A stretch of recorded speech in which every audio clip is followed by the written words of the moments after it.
যে ক্ষেত্রেই যান না কেন আপনি মনে রাখবেন আপনি রোজাদার। যে ক্ষেত্রেই যান আপনি মনে রাখবেন আপনি রোজাদার। আমি কারোর সাথে এখন ঝগড়া করতে পারবো না, কারোর সাথে এখন মারামারি করতে পারবো না, আমি কারো গীবত করতে পারবো না, আমি মিথ্যা বলতে পারবো না, আমি মাপে কম দিতে পারবো না, আমি জনগণকে ঠকাতে পারবো না, আমি রোজাদার। এটা মনে রাখবেন। এটা মনে রাখলে পরে দেখবেন ইনশাআল্লাহ তাআলা আপনি আল্লাহকে পাচ্ছেন, আল্লাহর মারিফত পাচ্ছেন। খাচ্ছি না আল্লাহর ভয় না, পানি পান করছি না, স্ত্রী সহবাস করছি না, কার ভয়ে? আল্লাহর ভয় না? এত কঠিন কাজ করার পরেও রোজার নেকি পাওয়া যাবে না যদি রোজা রাখা অবস্থায় আমি মিথ্যা বলি, মাপে কম দেই, গীবত করি, সুদ খাই, জেনা করি ইত্যাদি। নবী সাল্লাল্লাহু আলাইহি ওয়াসাল্লাম বলেছেন সেই ব্যক্তির পানাহার ছেড়ে দেয় আল্লাহর কিচ্ছু যায় আসে না যে ব্যক্তি রোজা রেখে অশ্লীল কাজ করেছে। মা বোনদেরকেও বলবো, রোজা রেখে যদি বেপরদায় চলেন রোজার কোনো দাম নাই। রোজা রেখেও যদি এমন কাপড় পরে চলেন যেই কাপড় পরা না পরা একই কথা, ঢাকা শহরের ফ্যামিনিস্ট মেয়েদের মতো জিন্স আর গেঞ্জি পরে ঘোরেন, রোজা রাখা না রাখা পরে একই কথা। এটা রোজা হয়নি, উপবাস হয়েছে, উপবাস। ইকোনমিক সেকশন আমরা যারা আছি, আমরা যদি রোজা রেখেও সুদ খাই, আমার রোজা রাখা না রাখা আল্লাহর কিচ্ছু যায় আসে না। আমরা ধর্মীয় ক্ষেত্রে যারা আছি, জানা অনুযায়ী আমল যদি না করি, দিনকে দুনিয়ার স্বার্থে ব্যবহার করি, আমাদের রোজা রাখা না রাখায় কিছু যায় আসে না। আমরা যদি মিথ্যা বলি, অন্যের গীবত করি, অশ্লীল কাজ করি, গার্লফ্রেন্ডের সাথে সময় কাটাই, ওর সাথে কফি খেতে যাই, ডেটিং করতে যাই, এই যে ফেসবুকের মাধ্যমে চ্যাটিংয়ে প্রেম করি, ইউটিউবে অশ্লীল ভিডিও দেখি, পর্নোগ্রাফি দেখি ইত্যাদি ইত্যাদি, এইসব রোজা রাখা না রাখা আল্লাহর কিচ্ছু যায় আসে না। আমি হাত জোর করে মিনতি করছি ভাই, খাওয়া পান করা, স্ত্রী সহবাস ছেড়ে দেওয়ার নাম রোজা নয়, এটার নাম রোজা নয়, এটা একটা অংশ রোজার মাত্র। রোজা রেখে আল্লাহর যাবতীয় হারাম ত্যাগ করলে পরে রোজা হবে ইনশাআল্লাহ। এই কাজগুলো করার চেষ্টা করি, আল্লাহ পাক তৌফিক দান করুন। রোজা রাখা অবস্থায় আপনি বেশি বেশি জিকির করবেন। কি করবেন? সুবহানাল্লাহ পড়বেন, আলহামদুলিল্লাহ পড়বেন, আল্লাহু আকবার পড়বেন, লা ইলাহা ইল্লাল্লাহ পড়বেন, লা হাওলা ওয়ালা কুওয়াতা ইল্লা বিল্লাহ পড়বেন হাসবিয়াল্লাহু ওয়া নি'মাল ওয়াকিল, সুবহানাল্লাহি ওয়া বিহামদিহি, সুবহানাল্লাহিল আযীম, সুবহানাল্লাহিল আযীম ওয়া বিহামদিহি পড়বেন, আস্তাগফিরুল্লাহ ওয়া আতুবু ইলাইহি, আস্তাগফিরুল্লাহ ওয়া আতুবু ইলাইহি পড়বেন, লা ইলাহা ইল্লাল্লাহ ওয়াহদাহু লা শারীকা লাহ, লাহুল মুলকু ওয়া লাহুল হামদু ওয়া হুয়া আলা কুল্লি শাইইন কাদির। পারা যাবে না ইনশাআল্লাহ? বেশি বেশি পড়বেন। আরেকটা কাজ করবেন, প্রতিটা কাজ নবী সাল্লাল্লাহু আলাইহি ওয়াসাল্লামের সুন্নাহ মাফিক করার চেষ্টা করবেন। সুন্নাহ মাফিক, খাচ্ছেন তার সুন্নাহ মাফিক, টয়লেট করছেন তার সুন্নাহ মাফিক, ঘুমাচ্ছেন তার সুন্নাহ মাফিক। সুন্নাহর বইগুলো আছে না বাজারে, কিনে নেবেন, কিনে নিয়ে দেখবেন প্রতিটা কাজ কিভাবে করলে সুন্নাহ হবে। এই কাজগুলো করতে কি আপনাকে গভর্নমেন্ট বাধা দিবে? বিশ্বের পরাশক্তিরা বাধা দিবে? আপনাকে কি কেউ পিটাবে এগুলো করলে? জেল খাটাবে? এগুলো আমাদের ব্যক্তি স্বার্থের ব্যাপার, ইচ্ছা করলেই করা যায়। এই ইচ্ছাটা আল্লাহ পাক আমাদের অন্তরে জাগ্রত করুন, আমিন। একটা কাজে কথা বলবো, নরমালি আমরা ফরজগুলোতে বেশি ফোকাস করি, ফরজ ওয়াজিবে। রমজান মাসের সুন্নত মুস্তাহাবে ফোকাস করতে হবে। রমাদানে একটা নফল আপনাকে ফরজের নেকি দিয়ে দিবে ইনশাআল্লাহ, রমাদান একটা সুন্নাহ আপনাকে ফরজের নেকি দিবে ইনশাআল্লাহ। তো রমজান মাসে শুধু ফরজ নয়, একটু সুন্নাহ সালাতগুলো, নফল সালাতগুলো একটু বেশি বেশি পড়ার চেষ্টা করি, আল্লাহ পাক তৌফিক দান করুন। স্পেশালি একটা কাজ করার চেষ্টা করতে পারি, ওযু যখন ভেঙে যায়, টয়লেট করলেন ওযু ভেঙে গেল, সাথে সাথে হালকা করে ওযু করে ফেলার চেষ্টা করে, সব সময় পবিত্র থাকার চেষ্টা করে। বেলাল আল হাবাশী নাম শুনেছেন? রাদিয়াল্লাহু আনহু। নবী সাল্লাল্লাহু আলাইহি ওয়াসাল্লাম বলছেন, আমি যখনই জান্নাতে গিয়েছি বেলাল তোমার পায়ের শব্দ শুনেছি। সুবহানাল্লাহ। যেই বেলালকে উত্তপ্ত মরুভূমিতে শুইয়ে নির্যাতন করা হচ্ছে, সেই বেলাল বলছেন আহাদুন আহাদ, সেই বেলাল রাদিয়াল্লাহু আনহুর নামে শানে সূরা নাজিল হচ্ছে কুল হুয়াল্লাহু আহাদ। ওই বেলাল রাদিয়াল্লাহু আনহুকে নবী সাল্লাল্লাহু আলাইহি ওয়াসাল্লাম বলছেন, যখনই জান্নাতে যাই তোমার পায়ের আওয়াজ শুনি, তুমি কি এমন আমল করো যার কারণে এই মর্যাদা তোমার?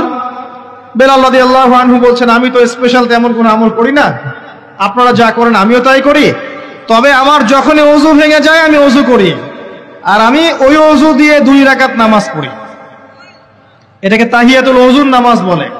রমজান মাসে করার চেষ্টা করি, আল্লাহ পাক তৌফিক দান করুন। আমরা অনেকে মসজিদে যাই, ধাপ করে বসে পড়ি, করি না এই কাজটা? মসজিদে গিয়েছি, ধাপ করে আগে বসে পড়ি। মসজিদে গিয়ে 2 রাকাত নামাজ পড়ে বসা সুন্নত। মিনিমাম 2 রাকাত নামাজ পড়ে বসলে আপনি তাহিয়াতুল মসজিদের নেকি অর্জন করলেন, মসজিদের হকটা আদায় করলেন। ওই জায়গা আপনার জন্য সেজদার সাক্ষী থাকলো, কিয়ামতের মাঠে আপনার পক্ষে সাক্ষী দিবেন ইনশাআল্লাহ। এই সুন্নাহগুলো আমরা চর্চা করার চেষ্টা করি রমজান মাসে। রমজান মাসে দাড়িটা ছেড়ে দেন, দাড়িটা ছেড়ে দেন। এটা একমাত্র ভিজিবল সুন্নাত, দৃশ্যমান সুন্নাত, যেটা আপনার সাথে কবরে যাবে। যখন কাফন দেয়া হবে তখন দেখা যাবে না আমার সাথে আর কোন কোন সুন্নাহ আছে, এই একটা সুন্নতই দেখা যাবে আমার সাথে কবরে যাচ্ছে। কথা কি বুঝতে পারছেন? আর এটাকে আমরা এখন যত পারি মেয়ে হওয়ার চেষ্টা করছি। নবীজি বলেছিলেন শেষ জামানায় ছেলেরা মেয়েদের পোশাক পরবে আর মেয়েরা ছেলেদের পোশাক পরবে। দেখবেন মেয়েরা এখন ফর্মাল পোশাক পরছে, জিন্সের গেঞ্জি পরে ঘুরছে, আর ছেলেরা ক্লিন শেভড। ছেলেরা মেয়েদের মতো গাল বানাচ্ছে। আর কোন সাইনের জন্য অপেক্ষা করছেন? নবীজি বলেছিলেন উঁচু উঁচু বিল্ডিং নির্মাণের প্রতিযোগিতা করা হবে। একবার এয়ারে ঢাকার কাছাকাছি আসবেন, এয়ারে তো সফর করেছেন আপনারা অনেকেই। যখন এয়ার ফ্লাই করে, টেক অফ করে বা ল্যান্ড করে, তখন ঢাকার কাছাকাছি, তখন উপর থেকে আপনি ঢাকাকে দেখবেন।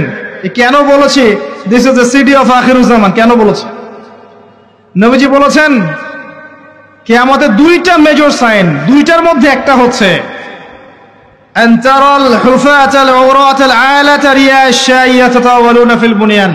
যখন সমাজের দরিদ্র শ্রেণীর মানুষেরা, যাদের পায়ে স্যান্ডেল ছিল না, গায়ে কাপড় ছিল না, এরা উঁচু উঁচু বিল্ডিং নির্মাণের প্রতিযোগিতা করতে থাকবে, তখন কিয়ামতের অপেক্ষা করতে থাকবে।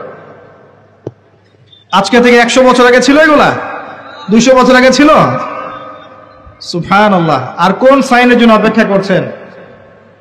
তিনি বলেছেন শেষ জামানায় women will dressed but still they will be naked. মহিলারা কাপড় পরবে, তারপরেও তারা নগ্ন থাকবে। আপনি ঢাকার শপিং মলে যান, আপনি দেখেন। আর কোন সাইনের জন্য অপেক্ষা করছেন? শুধু ঢাকা কেন, গ্রামগঞ্জে ছড়িয়ে পড়েছে এগুলো, এখন গ্রামেও ছড়িয়ে পড়েছে।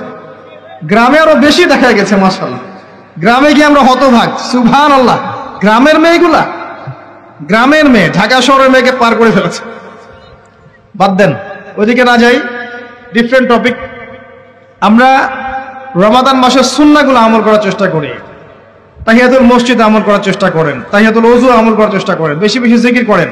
এবার আসেন রমাদানে জাকাত হিসাব করবেন। জাকাত, আপনার জাকাত হিসাব করেন, কত টাকা জাকাত এসেছে।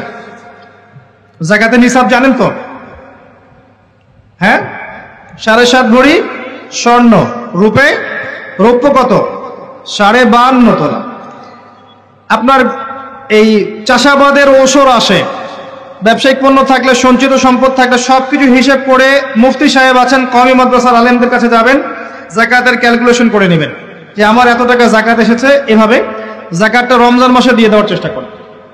জাকাত যদি আমরা না দেই, একটা শাস্তি শুনে রাখেন, আল্লাহ পাক এই সম্পদগুলোকে একত্রিত করে গলাবেন, গলিয়ে কপালে, গালে আর এই যে পিঠে লেপটে দিবেন, বলেন নাউজুবিল্লাহ। এবং এটা একটা সাপের আকৃতি ধারণ করবে, সাপ গলায় পেঁচানো থাকবে, কপালে দংশন করতে থাকবে, বলবে আমি তোমার মাল স্বাদ ভোগ করো, আমি তোমার মাল স্বাদ ভোগ করো। কবর এটা হবে, আমরা চোখে না দেখলেও এটা সত্য। নবীজি দেখে এসেছে মেরাজের রাতে এগুলা। এরপরে জাকাতের একটা সুবিধা আছে, এটা আমরা বুঝাতে পারি না। জাকাত ইসলামিক ইকোনমিক্সের বেইস। জাকাত ধনীর সম্পদে গরিবের হক। যে গরিবের কাছে টাকা পয়সা নাই, আপনার টাকা ওর হাতে চলে যাবে, ও খেয়ে পরে বাঁচতে পারবে, এটাই জাকাত। বুঝতে পারছি? জাকাতটা না দেন, ও আস্তে আস্তে আস্তে আস্তে আরো দরিদ্র হতে থাকবে। এর উপর আবার সুদ আছে, আবার পেপার মানিও আছে। জাকাতগুলো দিয়ে দেন, আল্লাহর ওয়াস্তে জাকাত দিয়ে। অনেক মুসলিম আছে আমরা নামাজ পড়ে জাকাত দেই না। অনেক মুসলিম আছে জাকাত দেয় না, নামাজ পড়ে। জাকাত অস্বীকারীদের বিরুদ্ধে আবু বকর সিদ্দিক রাদিয়াল্লাহু আনহু যুদ্ধ করেছিলেন। এজ এ আমির, রাষ্ট্রের পক্ষ থেকে যুদ্ধ করেছিলেন। আল্লাহ পাক আমাদেরকে জাকাত আদায় করার তৌফিক দান করুন। ফসল থাকলে ফসল, এর ওসর আসবে, ওসর এটা দিয়ে দিবেন। সেচের পানিতে হলে এক হিসাব, আর আপনার বৃষ্টির পানিতে হলে এক হিসাব। রমজান মাসে বেশি বেশি দান সাদাকা করবেন, বেশি বেশি মানুষকে দান সাদাকা করেন, পণ্যের দাম কমিয়ে দেন, মানুষকে সাদাকা করেন। প্রত্যেকটা দিন 10 টাকা 20 টাকা 100 টাকা সাদাকা করতে চেষ্টা করেন। এক একটা সাদাকা 70 গুণ বেড়ে যাবে ইনশাআল্লাহ। আমি একটা নাসিহা করব, রমজান মাসে বেশি থেকে বেশি মানুষকে খাওয়ান, বেশি বেশি খাওয়ান, ইফতার করান। আমি বলি মসজিদগুলোতে প্রত্যেক দিন আসর থেকে মাগরিব পর্যন্ত দিনের কথাবার্তা আলোচনা করেন, তালিম করেন। আপনাদের কাছে বই আছে, মুনতাকা হাদিস আছে, ফয়জুল কালাম বই আছে, রিয়াদুস সালেহিন বই আছে, মিশকাত আছে, আলেম আছেন, ইমাম সাহেব আছেন। একটা বিশেষ বিষয় নিয়ে আলোচনা শুরু করেন, মাগরিব পর্যন্ত আলোচনা চলবে, সবাই মিলে ইফতার করেন। একটা ইসলামিক পরিবেশ গড়ে তোলেন, মানুষকে ইফতার করেন, বেশি বেশি ইফতার করেন। আপনার সামর্থ্য থাকলে, সামাজিক যদি পদমর্যাদা থাকে, সমাজের মানুষকে আপনি ইফতার করান, ইফতার পার্টি করে, ইফতার অ্যারেঞ্জমেন্ট করেন। পার্টি বলা ঠিক না, আসলে ইফতার মাহফিল বলতে পারি আমরা। ইফতার মাহফিল করেন বেশি বেশি, মানুষকে ইফতার। একজন ব্যক্তিকে ইফতার করালে ওই ব্যক্তির রোজার নেকি আপনি পেয়ে যাবেন ইনশাআল্লাহ। প্রজেক্ট করেন, ইফতারের প্রজেক্ট করেন, মানুষের টাকাগুলো নেন, সংগ্রহ করে গরিবদের মাঝে ইফতার বিলিয়ে দেন। দুইটা পদ্ধতি হতে পারে, আমি নিজেও করবো ইনশাআল্লাহ তাআলা। দুটো পদ্ধতি হতে পারে, ডেইলি বেসিসে ইফতার দিতে পারেন, অথবা মাসের বাজার করে দেন। এক মাসে কি কি লাগে, কতটুকু চাল বুট ডাল লাগে লিস্ট করেন, করে একটা ফ্যামিলিতে একটা প্যাকেট পাঠিয়ে দেন। দেখবেন পুরো ফ্যামিলি ইনশাআল্লাহ তাআলা রমজান মাসটা খেয়ে পরে বাঁচতে পারবে। এগুলো আমরা না করলে কারা করবে? অমুসলিমরা করবে। অমুসলিমরা করে করেই তো সবাইকে খ্রিস্টান বানাচ্ছে। কোথায় আছেন আপনি? সমাজ সেবা করে করে তো মানুষের ঈমান আমল হরণ করে ফেলছে, আর আমরা সমাজ সেবা করতে চাচ্ছি না। জি, আমরা গরিব মানুষের পাশে দাঁড়াচ্ছি না, ওরা গিয়ে দাঁড়াচ্ছে। দেখবেন মানুষ বলছে হ্যাঁ এই ধর্মটা ভালোই, আমি খ্রিস্টান হয়ে যাই। কত মানুষ যে খ্রিস্টান হয়ে যাচ্ছে আপনি জানেন? পরে বুঝবেন, যখন আমরা এই যে হাত বাঁধা, পায়ে পা রফুলে ইত্যাদি নিয়ে মারামারি করছি, কে কোন মাযহাব, কে কোন তরিকা, কার কোন ত্রুটি আছে, এগুলো নিয়ে আমরা সোশ্যাল মিডিয়ায় ঘাটাঘাটি করছি। এই সময়গুলোর মধ্যে এগুলো অনেক এগিয়ে গেছে। এরা আরো এসব এই খোরমা জিলাপি নিয়ে মারামারি করতে থাক, দেখবেন আস্তে আস্তে আস্তে আস্তে কোন দিকে চলে যায় পরিস্থিতি। গলার মধ্যে দড়ি দিয়ে ফাঁস লাগানো হয়ে গেছে, খালি টানা বাকি আছে। আরে এখন ঝগড়া করে বেড়াচ্ছে কোন আলেমের কোন সমস্যা। লাহুম কুলুবুন লা ইয়াফকাহুনা বিহা, আল্লাহ পাক বলেছেন সূরা আরাফ 179-তে। রমজান মাসে বেশি বেশি ইফতার করান, বেশি বেশি দান সাদাকা করেন। আর একটা কাজ বলে আমি শেষ করছি, রমজান মাসে পরিবারকে সময় দেন, পরিবারকে সময় দেন। পরিবারের হক আছে আমাদের উপরে, স্ত্রীকে সময় দেন, স্বামীকে সময় দেন, একসাথে ইফতার বানান। একটা পরিবেশ, একটা আনন্দ, একটা উৎসবের আমেজ যেন বিরাজ করে। ছোট ছোট বাচ্চাদেরকে রোজা রাখতে উৎসাহিত করেন, সবাই একসাথে বসে একটা বড় প্লেটে ইফতার করেন। বাচ্চারা যখন বড় হবে তখন বলবে ছোটবেলায় আমরা বাবা মার সাথে এভাবে ইফতার করেছি, সংস্কৃতি লালন করেছি। পারিবারিক হৃদ্যতা চলে আসেন, প্রতিবেশীকে ইফতার পাঠান, প্রতিবেশীকে ইফতার হাদিয়ে দেন, মসজিদে একসাথে ইফতার করেন। তারপর রাতের বেলা তাহাজ্জুদে দাঁড়ান, তারাবিতে দাঁড়ান, তারাবি নামাজে ধীর স্থির ভাবে কেরাত করেন। ইমাম যাকে নিযুক্ত করবেন তাকে সুললিত কণ্ঠে কোরআন তেলাওয়াত করতে বলবেন, ধীর স্থির ভাবে, তাকে প্রেশার দিবেন না।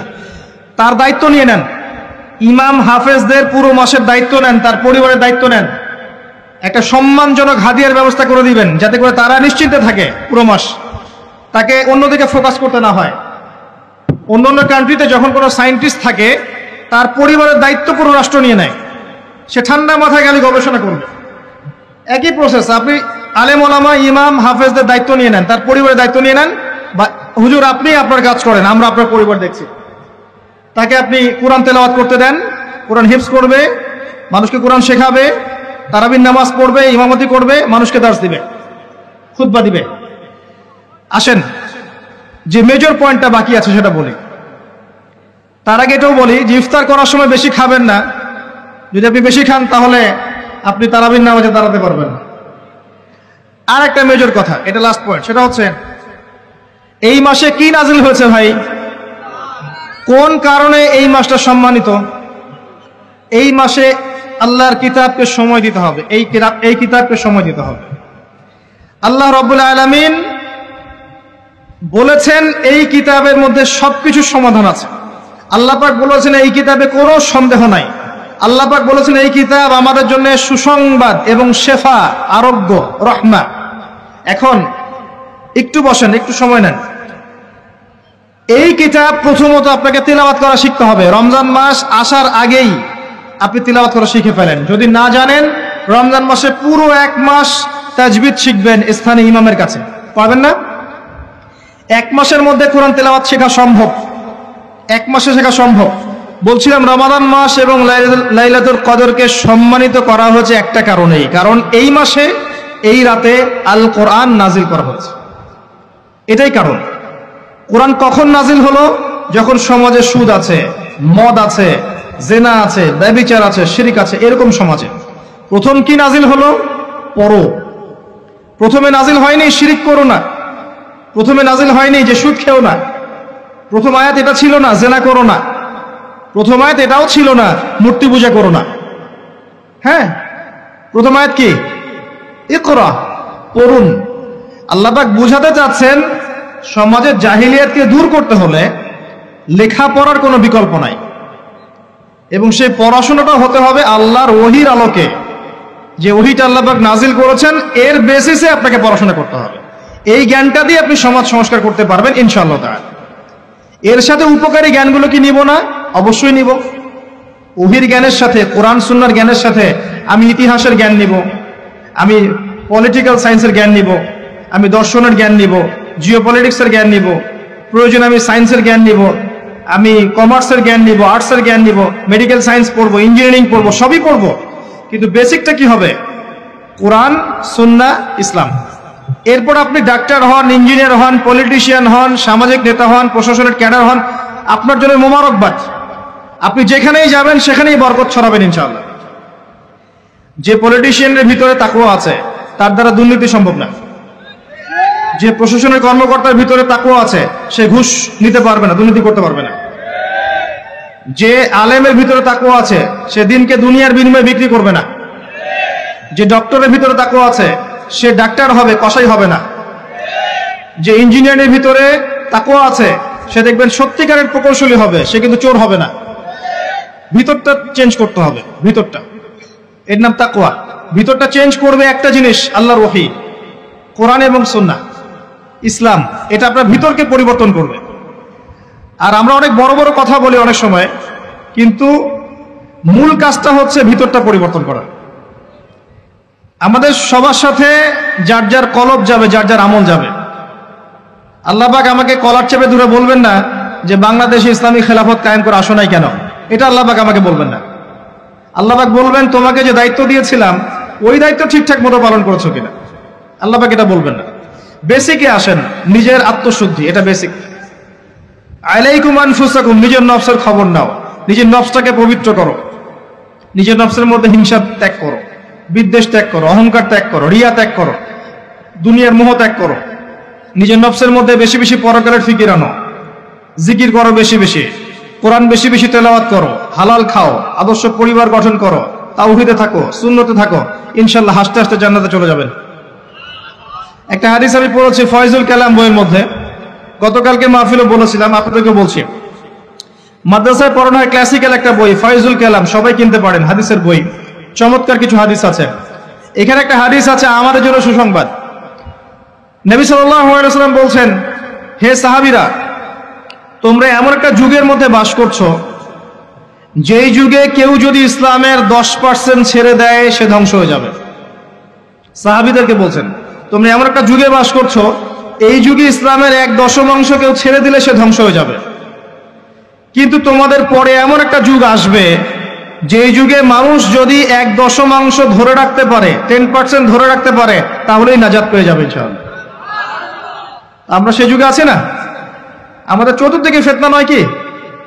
আপনার ঘরে ফিতনা, সমাজে ফিতনা, ইকোনমিক্সে ফিতনা, রাষ্ট্রে ফিতনা, বিশ্বে ফিতনা, ধর্মে ফিতনা, সবখানেই ফিতনা, ফাসাদ। আমরা সেই যুগের মধ্যে বাস করছি। আসুন, আল্লাহ পাক কোরআন নাজিল করলেন, প্রথমে পড়তে বললেন। তার মানে আল কোরআন এবং সুন্নাহ এগুলাকে পড়া শিখতে হবে। বড় বড় স্বপ্ন দেখার আগে আমাদেরকে বেসিক ঠিক করতে হবে, পড়াশোনা করতে হবে। আল্লাহ পাক আমাদের যুব সমাজকে পড়াশোনা করার তৌফিক দান করুন। রমাদান মাসে এটা নাজিল হয়েছে। আল্লাহ পাক সূরা বাকারায় বলছেন, শাহরু রমাদানাল্লাযী উনজিলা ফীহিল কুরআন, রমাদান সেই মাস যেই মাসে কোরআন নাজিল করা হয়েছে। কি জন্য নাজিল করা হয়েছে? হুদাল লিন্নাস, এই কোরআন হচ্ছে মানব জাতির জন্য হেদায়েত, নট অনলি ফর মুসলিমস। এটা শুধু মুসলিমসদের জন্য হেদায়েত নয়, হুদাল লিন্নাস, পুরো মানব জাতির জন্য হেদায়েত। কোরআনে ইহুদির জন্য হেদায়েত আছে, খ্রিস্টানের জন্য আছে, অমুসলিম হিন্দুদের জন্য আছে, সবার জন্য কোরআন। এটা সাম্প্রদায়িক কোনো কিতাব নয়, এটা টোটালি অসাম্প্রদায়িক একটা বই, আল কোরআন। যে কেউ পড়তে পারে, এটা কারো পৈতৃক সম্পত্তি নয় যে একটা শ্রেণীর মানুষই পড়বে বাকিরা পড়বে না, সবাই পড়বে ইনশাআল্লাহ তাআলা। এটা আল্লাহর কিতাব, আল্লাহর কালাম। হুদাল লিন্নাস ওয়া বাইয়িনাতিন মিনাল হুদা, এটা হচ্ছে সত্য মিথ্যার মানদণ্ড, বাইয়িনাত সুস্পষ্ট মানদণ্ড। আর কি ওয়াল ফুরকান, প্রমাণ, হুজ্জাত, দলিল। এটা আল্লাহ পাক কোরআন সম্পর্কে বলছেন। আরেকটা জায়গায় চলে যাই, চলেন সূরা নাহল এর 89 নম্বর আয়াতে চলে যান। আল্লাহ পাক বলছেন ওয়া নাযালনা আলাইকাল কিতাব, হে নবী আমি আপনার প্রতি এমন একটা কিতাব নাজিল করেছি, অর্থাৎ আল কোরআন। ওয়া নাযালনা আলাইকাল কিতাব তিবয়ানান লিকুল্লি শাই, যেই কিতাবটা প্রত্যেকটা বিষয়ের ব্যাখ্যা। আপনি কি আমার কথা শুনতে পারলেন?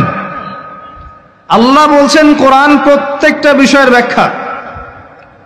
আপনার ব্যক্তি জীবন এখানে আছে, আপনার ব্যবসায়িক জীবন এখানে আছে, অর্থনৈতিক জীবন এখানে আছে, পারিবারিক জীবন এখানে আছে, সামাজিক লাইফ এখানে আছে, সবকিছু আছে। তিবিয়ানান লিকুল্লি শাই, প্রত্যেকটা বিষয়ের ব্যাখ্যা এখানে আছে। তিবিয়ানান লিকুল্লি শাই ওয়া হুদা ওয়া রাহমাতান ওয়া বুশরা লিল মুসলিমিন, এই কোরআন হচ্ছে হেদায়েত এবং রহমত, দয়া। ওয়া বুশরা লিল মুসলিমিন, মুসলিমদের জন্য সুসংবাদ। এই কোরআন শুরুতে আছে আলিফ লাম মিম যালিকাল কিতাব লা রাইবা ফিহ, এটা এমন একটা কিতাব যেই কিতাবের মধ্যে কোনো সন্দেহ নাই। কোন লেখক বলতে পারে আমার বইয়ের মধ্যে কোনো সন্দেহ নাই? সন্দেহের কোনো অবকাশই নাই। লা রাইবা ফিহ হুদাল লিল মুত্তাকিন, মুত্তাকিদের জন্য এটা হেদায়েত। মুত্তাকি কারা? আল্লাযীনা ইউমিনুনা বিল গায়ব, যারা অদৃশ্যে বিশ্বাস করে। ঈমানের 6 পিলার সবই অদৃশ্য নয় কি? আল্লাহ অদৃশ্য, ফেরেশতা অদৃশ্য, আসমানে আগের কিতাবগুলো দেখি নাই, অদৃশ্য। নবী রাসূলগণ দেখি নাই, অদৃশ্য। পরকাল ওয়াল ইয়াউমিল আখির দেখি নাই, অদৃশ্য। ওয়াল কদরি খায়রিহি ওয়া শাররিহি, তাকদীর অদৃশ্য। আল্লাযীনা ইউমিনুনা বিল গায়বি, মুত্তাকি তারা যারা গায়েবে বিশ্বাস করে, অদৃশ্যে বিশ্বাস করে। আর এখনকার শিক্ষা দর্শন আমাদেরকে শেখায়, পশ্চিমাদের, চোখে যা দেখবো না বিশ্বাস করবো না। হ্যাঁ, তাদের দর্শন এরকম, যুক্তি দিয়ে প্রমাণ করতে পারবেন না, বিশ্বাস করবো না। বৈজ্ঞানিক ব্যাখ্যা দিতে পারবেন না, বিশ্বাস করবো না। সায়েন্টিফিক্যালি প্রুভড হতে হবে, তারপর বিশ্বাস করবো। অনেক সময় দেখা যায় মুসলিমরাও এর গোলক ধাঁধায় পড়ে যায় এবং বলে নামাজের উপকারিতার সায়েন্টিফিক ব্যাখ্যা বলেন, তারপর নামাজ পড়বো। নামাজের সায়েন্টিফিক ব্যাখ্যা লাগবে, তারপর নামাজ পড়বেন? আল্লাহ পাক বলেছেন ইয ক্বালা লাহু রাব্বুহু আসলিম ক্বালা আসলামতু লিরাব্বিল আলামিন। আল্লাহ পাক ইব্রাহিমকে বলেছেন আলাইহিস সালাম আত্মসমর্পণ করো, যখনই বলেছেন তখনই করেছেন। যখনই আল্লাহ পাক বলেছেন আত্মসমর্পণ করো, তিনি বলেছেন আসলামতু লিরাব্বিল আলামিন, আমি আত্মসমর্পণ করলাম। বাচ্চাকে জবাই করো, জিজ্ঞেস করেননি এর পিছনে বিজ্ঞান কি, যুক্তি কি, আর দর্শন কি? স্ত্রীকে রেখে আসো ওই জনমানব শূন্য জায়গায়, জিজ্ঞেস করেন নাই কারণ কি, রিজন কি, যুক্তি কি, বিজ্ঞান কি, দর্শন কি? আল্লাহ বলেছেন সামিআনা ওয়া আতানা, এর নাম ইসলাম। আল্লাহর আদেশ যেখানে এসে যাবে এখানে যুক্তি বিজ্ঞান দর্শনের প্রয়োজন নাই।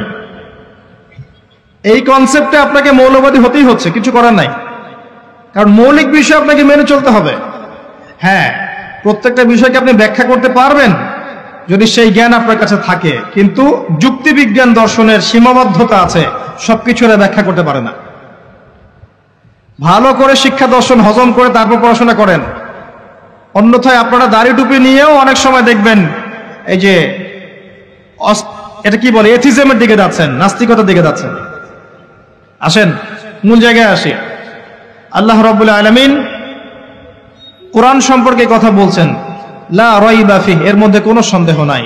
একই সূরার মধ্যে আল্লাহ পাক বলছেন যে ওয়া ইন কুনতুম ফি রাইবিন মিম্মা নাযালনা আলা আবদিনা ফাতু বিসূরাতিন মিন মিথলি, তোমরা যদি এই কিতাব নিয়ে সন্দেহ করে থাকো যে এই কিতাব আল্লাহর পক্ষ থেকে এসেছে, নাকি অন্য কারো পক্ষ থেকে এসেছে?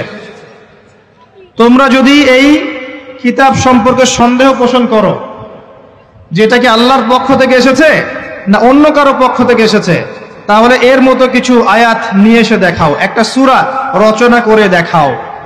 ওয়াদউ শুহাদাকুম মিন দুনিল্লাহি ইন কুনতুম সাদিকিন, তোমাদের যত সাক্ষী আছে, সহকর্মী আছে, তোমাদের সাপোর্ট দেওয়ার মতো যারা যারা আছে সবাইকে ডেকে নিয়ে আসো, এনে এই কোরআনের মতো একটা সূরা রচনা করে দেখাও যদি সন্দেহ পোষণ করে থাকো। আল্লাহ এর পরে বলছেন ওয়াইল্লাম তাফআলু, তোমরা যদি এটা করতে না পারো, ওয়ালাম তাফআলু, কোশ্চেন কালেও পারবে না। তোমরা যদি এটা করতে না পারো, মানে একটা সূরা রচনা করতে না পারো, এরকম কোন কিতাব রচনা করতে না পারো, একটা আয়াতও রচনা করতে না পারো, তাহলে জেনে রাখো ফাত্তাকুন নারাল্লাতী ওয়াকুদুহা আন-নাস ওয়াল হিজারা, সেই আগুনকে ভয় করো যার ইন্ধন হবে মানুষ এবং পাথর। উইদ্দাত লিল কাফিরিন, যা কাফেরদের জন্য প্রস্তুত করা হয়েছে। আল্লাহ পাক এই কোরআনটা নাজিল করেছেন কোন মাসে ভাই? রমাদান মাসে। আসেন প্রথমে বলে নেই আমরা রমাদানকে কিভাবে পালন করার চেষ্টা করব, এরপরে আসছি রমাদানকে কেমন করে কোরআনময় করবেন। এই দুইটা পয়েন্ট। এক নাম্বার, হতে পারে এই রমাদান আপনার জীবনের শেষ রমাদান হতে পারে। শয়তান আপনাকে তিনটা ধোঁকা দিতে পারে। শয়তান আপনাকে বোঝাতে পারে আপনি অনেক জানি, আমার জানার দরকার নাই।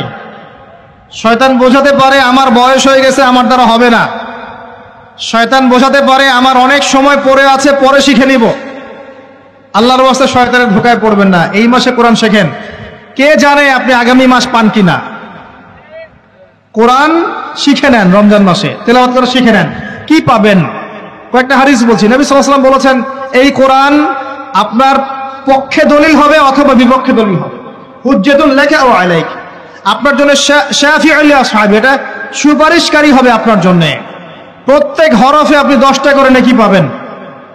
কোনোদিনও আমি বলি নাই কোরআন তেলাওয়াত করলে নেকি হবে না। এই যে কাটছাট ভিডিও দেখলে আলেম ওলামাও ভুল মেসেজ পায়, এবং দেখা যায় একজন বরেণ্য আলেম হয়েও ভুল কথা বলতে শুরু করে। এই জন্যই বলি এর ক্ষতিকর দিক কত। মূল বিষয় তার নখদর্পণে নাই, একটা কাটছাট ভিডিও দেখেছে, দেখেই কথা বলা শুরু করলো। কিন্তু সে আলেম, তার জানা উচিত কাফা বিল মারই কাযিবান ওয়া হুয়া ইয়াকুল কুল্লামা সামিআ, একজন মানুষের জন্য মিথ্যাবাদী হওয়ার জন্য এতটুকু যথেষ্ট, যা শুনলাম যাচাই বাছাই না করেই প্রচার করলাম। ইয়া আইয়ুহাল্লাযীনা আমানু ইন জাআকুম ফাসিকুম বিনাবাইন ফাতাবায়ানু, কোন ফাসিক যদি কোনো খবর নিয়ে আসে সেটা আগে তথ্য যাচাই করো, তারপরে কথা বলো। ইশতারিবু কাসীরাম মিনাজ যন, বেশি বেশি অনুমান থেকে বেঁচে থাকো। ইন্না বা'দা যন্নি ইসম, এগুলো আমরাই ভুলে যাচ্ছি এখন। আমি বলছি বারবার, স্পষ্ট করে বলছি, কোরআন তেলাওয়াত করলে প্রত্যেক হরফে 10টা করে নেকি হবে। এবং কোরআন তেলাওয়াত করলে আপনার জীবনে বরকত আসবে, রিজিকে হায়াতে বরকত আসবে, আপনার কলবে আল্লাহর নূর আসবে ইনশাআল্লাহ তাআলা। কোরআন আপনার পক্ষে সাক্ষী দিবে, আপনার পক্ষে দলিল হবে, হুজ্জা হবে ইনশাআল্লাহ। প্রত্যেক হরফে 10 নেকি। তবে শুধু তিলাওয়াত করলেই আমি কোরআনের অর্থগুলো বুঝতে পারবো না। আর অর্থগুলো না বুঝলে আমি কোরআনে আল্লাহর মৌলিক মেসেজগুলো ধরতে পারবো না। ধরতে না পারলে সেই মেসেজগুলোর উপর আমল করতে পারবো না। এই কারণে কোরআনের অর্থটা বোঝা জরুরি, এর ভাষা শেখা জরুরি, কারণ আদেশ নিষেধ আমাকে মানতে যেতে হবে। এবং কোরআন গবেষণা করতে হলে অবশ্যই অর্থ জানতে হবে, ভাষা শিখতে হবে, এর তাদাব্বুর তাফাক্কুরে ডুবে যেতে হবে, যেটা শুধুমাত্র তিলাওয়াত করা সম্ভব নয়। এটা বোঝাতে চেয়েছে। এর চেয়ে পরিষ্কার করে কি বলতে পারি বলেন? সুবহানাল্লাহ। আল্লাহ পাক আমাদেরকে বোধ শক্তি দান করুন। আল্লাহর ওয়াস্তে রমজান মাসে ভাই কোরআন তেলাওয়াত বাড়িয়ে দেন। যারা হাফেজ আছেন এই মাসে হিফজ চর্চা করবেন। আমার জন্য দোয়া করেন যেন আমি এই মাসে পুরোটা হিফজ করতে পারি। হিফজ চর্চা না করতে করতে অনেকটা ভুলেই যাচ্ছে। আসলে নবী সাল্লাল্লাহু আলাইহি ওয়াসাল্লাম বলেছেন চর্চা না করলে কোরআন এত দ্রুত কলব থেকে বের হয়ে যায় যে একটা উটকে যদি ছেড়ে দেন সে যত দ্রুত চলে যাবে। আমাদের জন্য, আমার জন্য দোয়া করবেন যাতে কোরআনের হকটা আদায় করতে পারি। আল্লাহ পাক তৌফিক দান করুন, আমিন। এবং যারা হাফেজে কোরআন তাদের উচিত আরবি ভাষা এবং সাহিত্য জেনে তাফসিরগুলো পড়ে কোরআনের আয়াতগুলো কিনে একটু গবেষণা করা, আয়াতগুলো বোঝার চেষ্টা করা, আল্লাহ পাক কি বলেছেন কোরআনের মধ্যে বোঝার চেষ্টা করা, এগুলো জনগণকে বোঝানো। এবং এটা বোঝাতে আপনি উগ্র হবেন না, চরমপন্থী হবেন না, আক্রমণাত্মক হবেন না। আমরা কেউ কারো শত্রু নই, আমরা সবাই সবার বন্ধু, সবাই সবার ভাই।